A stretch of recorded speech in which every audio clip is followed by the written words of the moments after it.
సప్తవర్ణాల సమ్మేళనం హోళీ. మిఠాయిల్లో రారాజు మన ఆలివ్. అకేషన్ ఏదైనా ఆలివ్ మిఠాయిలతోనే.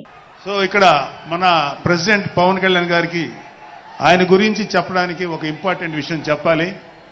అది ఏంటంటే, మొన్న ఈ మధ్యన మా అమ్మగారితో మాట్లాడుతున్నప్పుడు మా కళ్యాణ్ బాబు గురించి ఒక మాట వచ్చింది. యాక్చువల్గా ఇక్కడ నేను ఒక అన్నగా మాట్లాడకూడదు, కానీ నేను ఒక పార్టీ జనరల్ సెక్రటరీగా మాట్లాడాల్సి వచ్చినా కూడా ఒక అన్నగా ఈ ఒక్క విషయం నేను చొరవ తీసుకుని మాట్లాడాలి.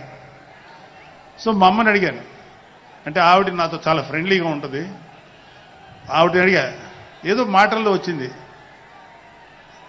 అమ్మ మమ్మల్ని అంటే ఏ తల్లి అయినా ఒక ఆడతల్లి ఒక స్త్రీమూర్తి బిడ్డను కనేటప్పుడు చాలా నొప్పులు పడుతుంది, అది ఒక పునర్జన్మ అంటారు.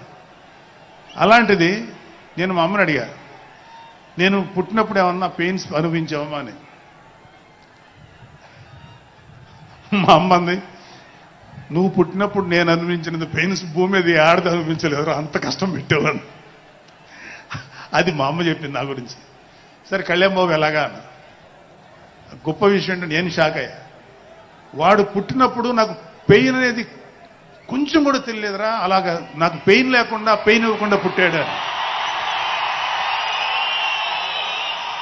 ఈ విషయం నేను కొంచెం షాక్ అయ్యా. అదేంటమ్మా కనీసం పెయిన్స్ ఉంటాయి కదా, ఏమోరా నాకు ఏమాత్రం పెయిన్ తెలియకుండా పుట్టాడని. సో నేనేమంటానంటే,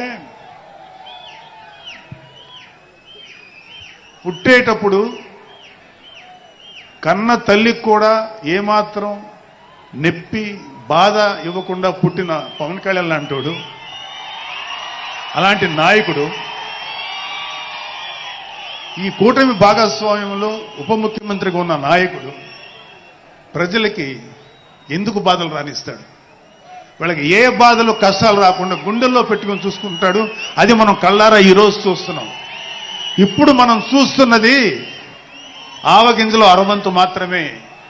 కూటమి భాగస్వామ్యంలో పవన్ కళ్యాణ్ గారి భాగస్వామ్యంలో జరుగుతున్న కూటమి ప్రభుత్వం పరిపాలన ఆవగింజలు అరశాతమే.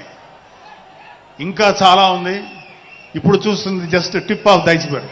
అద్భుతమైన పరిపాలన మనకు రాబోతుంది.